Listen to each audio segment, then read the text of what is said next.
Hello friends, आज की इस वीडियो में और आने वाले वीडियोस में हम कुछ क्योर्ड केसेस का डिस्कशन करेंगे जिसमें बहुत अच्छा रिज़ल्ट आया, पर पेशेंट ने खुद से ट्रीटमेंट बंद कर दिया क्योंकि उसके प्रेजेंटिंग कंप्लेंट में रिलीफ मिल गया तो उसने खुद बंद कर दिया। अदरवाइज़ मैं हमेशा अपने नॉलेज शेयरिंग क्लासेस में ऐसे केस प्रेजेंट करता हूँ जिसमें कंप्लीट क्योर देखने को मिलता है, जिसमें हैरिंग्स लॉ फॉलो होता है। तो आज का जो केस है वो एक क्रॉनिक पोस्ट ऑपरेटिव ब्लीडिंग हेमोरॉइड का केस है। ये एक 33 इयर्स एज की फीमेल पेशेंट का केस है। हेमोरॉइड के साथ में सीवियर ब्लीडिंग की प्रॉब्लम थी। इस पेशेंट ने क्षार सूत्र मेथड से सर्जरी करवाई थी, बट उसके बाद भी इसको कोई रिलीफ नहीं मिला। ठीक है, और इसने जब उससे रिलीफ नहीं मिला तो फिर और दूसरे आयुर्वेदिक डॉक्टर्स को दिखाया, एलोपैथिक ट्रीटमेंट भी लिया। उसके बाद में भी इसको अपने हेमोरॉइड में कोई रिलीफ नहीं मिला। इसमें इसका जो प्रेजेंटिंग कंप्लेंट था कि she had a very severe pain, profuse bleeding during defecation, the severe swelling, induration with fissures around and in the anus. So the condition was very painful and pathetic. The pain was so severe that she was unable to walk, unable to stand, unable to sit after defecation. There was loss of appetite. The sleep was disturbed due to the pain. The bleeding per anus was darkish in color. She was severely constipated. Patient के personal history में मुझे मिला कि ये 14 years इसकी marriage को हो गए थे। ये अपने हस्बैंड, 2 बेटियां, जो कि एक बेटी 11 साल की, दूसरी बेटी 7 साल की, और अपने mother in law, father in law के साथ में रहती है। तो पेशेंट ने बताया कि मैं बिहार से आई हूँ, यहाँ मुझे अकेला लगता है, एकदम अकेलापन लगता है। यहाँ मेरे आसपास कोई रिलेटिव नहीं है, अकेलापन महसूस होता है। और ये बताते बताते वो रोना शुरू कर दी। कोई प्रॉब्लम होता है तो लगता है कि काश मम्मी मेरे पास में होती, आसपास कोई रिलेटिव्स होते आसपास, तो मैं वहाँ पे जाके अपनी फीलिंग शेयर करती, उनके साथ मिलके फ्रेश होके आ जाती। उसके बाद आगे उसने बताया कि पहले जब नई नई शादी होके आई थी तो मैंने दूसरों के मुँह से सुना है कि तुम्हारे फादर इन लॉ बता रहे थे कि ये मेरी बहू जो है ये तो गांव से आई हुई है, शहर का रहन सहन नहीं देखा है, कोई नौकरी वाली बहू होती तो हमको समझती, यहाँ हमारे साथ एडजस्ट हो पाती। तो ये बात जो है ना मेरे मन में बस गई है कि ये मेरे बारे में अलग सोचते हैं, मुझे अलग नज़रिए से देखते हैं मेरे फादर इन लॉ। मैं गांव से आई हूँ तो इसका मतलब है कि मुझे कुछ नहीं आता, ऐसा सोचते हैं ये लोग। मैं कुछ नहीं कर सकती। इनको लगता है, ये मेरे से ये अपेक्षा रखते हैं कि गांव से आई है तो रोज़ अपने सास की मालिश करेगी, है ना, हर काम करे घर का, झाड़ू पोछा भी मैं ही करूँ, खाना भी मैं ही बनाऊँ। ये लोग चाहते हैं, ये मेरे से अपेक्षा रखते हैं। जैसे कि सर देखो, मैं अगर खाना परोस रही हूँ मेरे mother in law, father in law को, तो मैं वहाँ खड़ी हूँ, लेकिन फादर इन लॉ जो है इन लॉ से पूछते हैं कि तुमको रोटी चाहिए क्या? भाई मैं तो खड़ी हूँ ना वहाँ पे, मैं तो देख रही हूँ, मैं परोस रही हूँ, मैं, है ना। आपको मेरे ऊपर इतना भी भरोसा नहीं है कि मैं खुद से रोटी दूंगी या मैं पूछूंगी मदर इन लॉ से? इनको मेरे ऊपर भरोसा नहीं है। मैं बड़ी वाली बेटी का मैंने एडमिशन करवाया था स्कूल में, तो फिर मैं उसको, जब बेटी को मैं पढ़ा रही थी तो मैंने उसको डांट दिया, बेटी को पढ़ाते समय उसको मार दिया। फादर इन लॉ बहुत गुस्सा हो गया, उन्होंने मुझे बहुत सुनाया कि बच्चे को बिल्कुल भी मत डांटना, बिल्कुल मत मारना पढ़ाई के लिए, खाने के लिए, तुम हमेशा बच्चों को डांटती हो, हैं, तुम अपने आप को बहुत पढ़ी लिखी समझती हो, बच्चे को कलेक्टर बनाना है। हाँ, मैं तो 4th क्लास में फेल हो गया था, मैं पढ़ाई भी नहीं करता था, उसके बाद में भी मैं बैंक का मैनेजर बना। अंदर से बहुत गुस्सा आया, लेकिन मैंने कुछ बोला नहीं। मन मन में मैं सोचती रही कि सर आपका ज़माना अलग था, अभी का ज़माना अलग है, कंपटीशन का ज़माना है। अगर हम बच्चे, सर मैं ना ससुर के पास बैठती हूँ तो ससुर अपनी तारीफ़ करते रहते हैं, अपना गुणगान करते रहते हैं, अपनी उपलब्धियाँ गिनाते रहते हैं कि मैंने ये किया अपनी लाइफ में, मैंने वो किया, मैं मैनेजर था बैंक का, है ना, मैंने ये बनाया वो बनाया।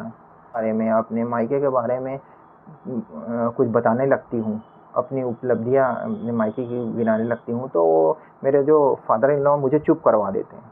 मुझे बहुत गुस्सा आता है कि अपना तो बता लिया है लेकिन मेरी नहीं सुन रहे हो। हाँ, तो मैं भी अपना उनके साथ बैठना बंद कर दी हूँ, उनकी बातों को निगलेक्ट कर देती हूँ। बचपन के बारे में मुझे पता चला कि ये लोग 3 भाई और 2 बहनें थी। पेशेंट 3rd नंबर की चाइल्ड थी, तो ये इसका ना अपने भाई बहनों से भी नहीं पढ़ता था। ये अपने बाद की जो सिस्टर और ब्रदर है ना, इन लोग के ऊपर हुक्म चलाती थी कि चलो बेड उठाओ, पहले मैं नहाऊंगी। हर जगह अपना बड़प्पन दिखाती थी कि पहले मैं नहाऊंगी, अगर वो लोग खाना खा रहे हैं तो पहले मेरे लिए खाना निकालो, यहाँ पे मेरा सामान रहेगा, तुम लोग कोई यहाँ पे सामान नहीं रखोगे। तो अपना चलाने की कोशिश करती थी। इसके चलते उसकी लड़ाई होती थी। अगर लड़ाई हो जाए भाई बहनों से तो ये इसकी दी हुई चीज़ें जो छोटे भाई बहन यूज़ करते थे उसको वापस मांग लेती थी, लाओ मेरी चीज़ वापस करो। तो ऐसा इसका नेचर था। तो हस्बैंड ने बताया कि सर ये बहुत चिड़चिड़ी है, अभिमानी है। ये एग्जैक्ट वर्ड बोला था इसके हस्बैंड ने कि ये बहुत अभिमानी है, इसको बहुत ईगो है। ये बोलती है कि ये ना मेरे फादर को पसंद नहीं करती, फादर से हमको कोई हेल्प नहीं लेना है, हमको उनका एहसान नहीं चाहिए, बोलती है। मेरे फादर एक बार बोले कि चलो अपन अयोध्या घूम के आते हैं, दर्शन करके आते हैं, तो इसने मना कर दिया। मुझसे बोलने लगी कि हम उनके साथ में नहीं जाएंगे, नहीं तो लोग बोलेंगे, हमारे रिलेटिव्स बोलेंगे कि देखो उनके रिटायरमेंट के पैसे से ये लोग घूम रहे हैं। सर अगर ये किसी बात को लेकर रूठ गई ना तो फिर कई दिनों तक के बात नहीं करती। So let's analyse the case. तो हमारा ये जो केस है वो है ब्लीडिंग हेमोरॉइड का। तो यहाँ पे आपको इन्फ्लेमेशन, इंड्यूरेशन, डिस्ट्रक्शन तीनों देखने को मिल रहा है। मतलब इसका मायाजम है साइकोसिफिलिटिक, और ये 4th लेयर की डिजीज़ है। फुटनोट 9 में क्या लिखा हुआ है कि every severe disease is produce through imagination and also cured by the same mean. मतलब हर डिजीज़ जो है वो इमेजिनेशन से शुरू होता है, और अगर हम उस इमेजिनेशन को, रॉन्ग परसेप्शन को हटा दें तो वो डिजीज़ ठीक हो जाता है। इमेजिनेशन मतलब फॉल्स परसेप्शन। तो हर केस में हमको उस डिजीज़ का फॉल्स परसेप्शन, माइंड में क्या चल रहा है उसको समझना चाहिए, और उसके अकॉर्डिंग ही हमको अपना रूब्रिक सिलेक्शन करना चाहिए। तो हेमोरॉइड जो है या एनएस की जितनी भी कंप्लेंट्स हैं उसके पीछे अगर आप देखोगे, according to Hammer's theory, male में क्या मिलेगा, टेरिटोरियल एंगर कॉन्फ्लिक्ट, और फीमेल्स में भी मार्किंग कॉन्फ्लिक्ट या आइडेंटिटी कॉन्फ्लिक्ट मिलता है।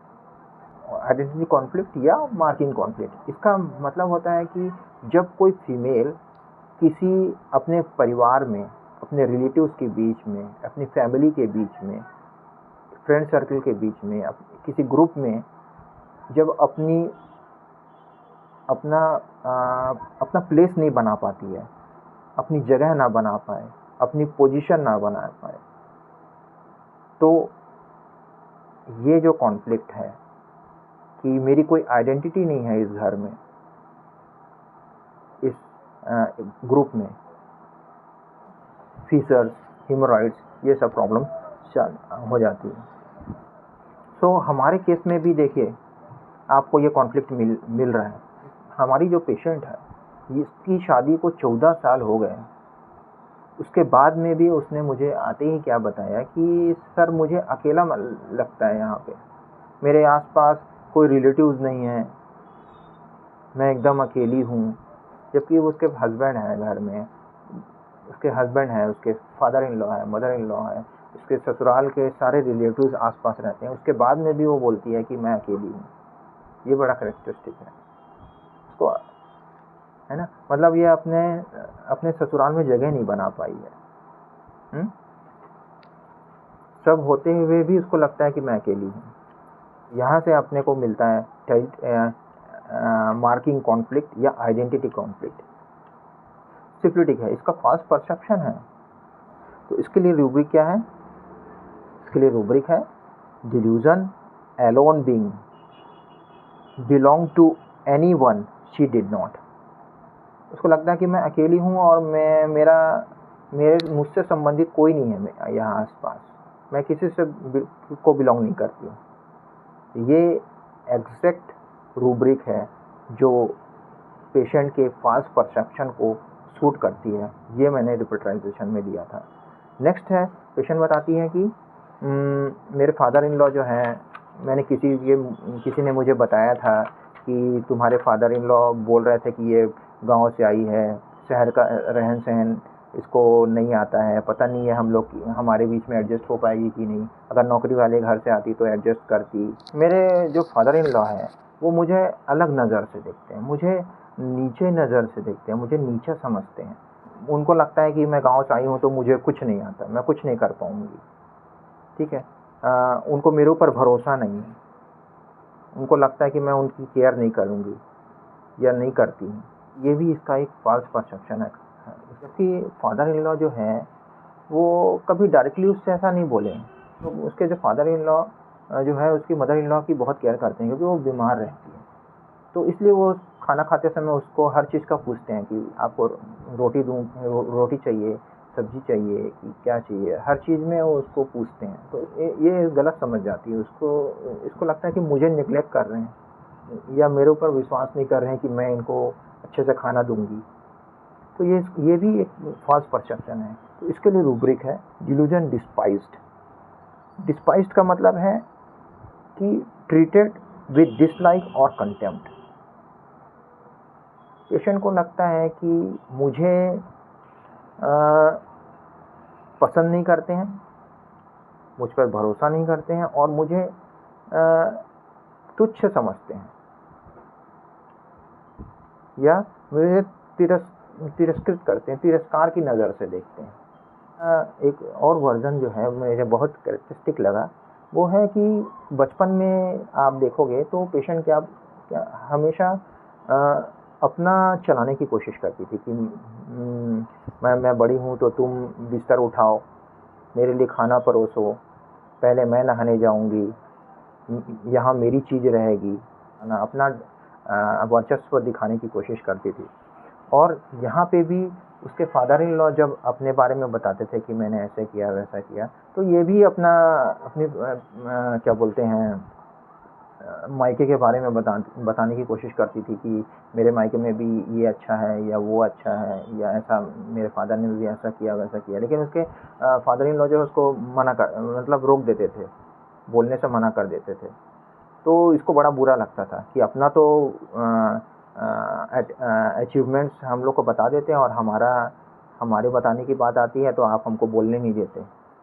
तो ये बहुत कैरेक्टरिस्टिक है।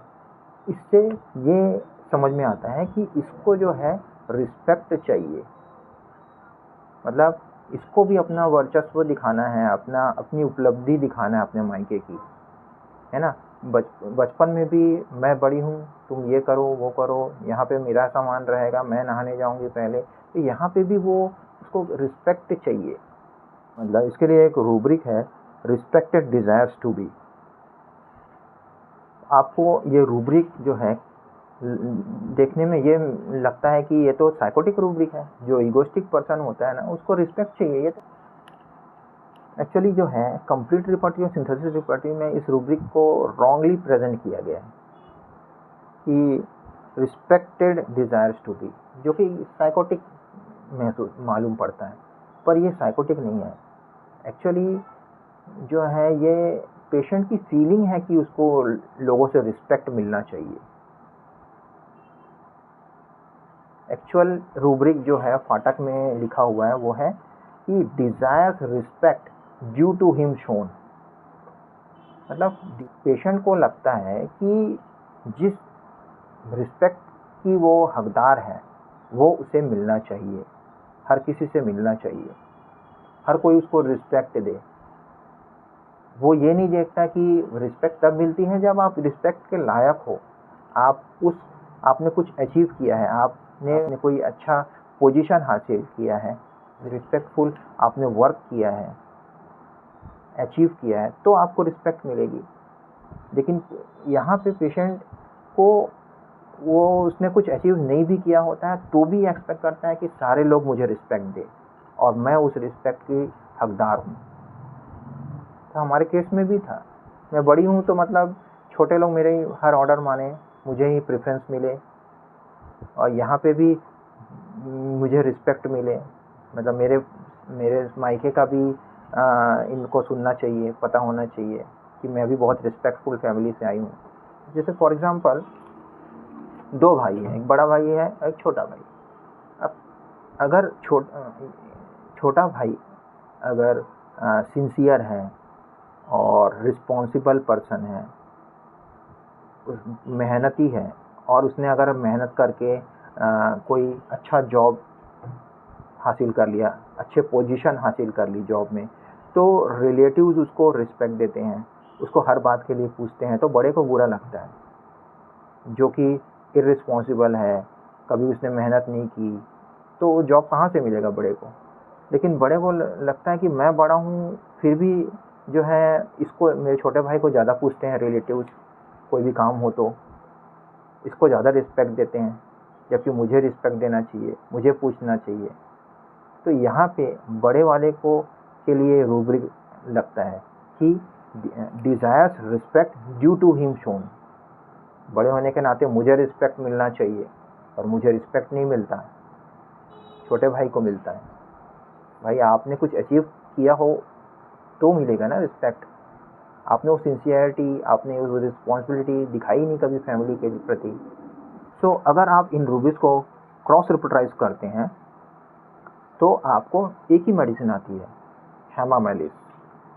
हेमामेलिस जो है आप सभी जानते हैं, very good medicine for haemorrhagic conditions. इसमें पैसिव हिमरेज आता है डार्क कलर का।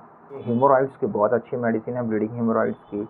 जो पेशेंट है बहुत हॉटी होता है, उसको चाहता है कि हर कोई मुझे रिस्पेक्ट दे, मेरे विचारों को रिस्पेक्ट दे, मेरे ओपिनियंस को रिस्पेक्ट दे, मुझे अप्रिशिएट करे।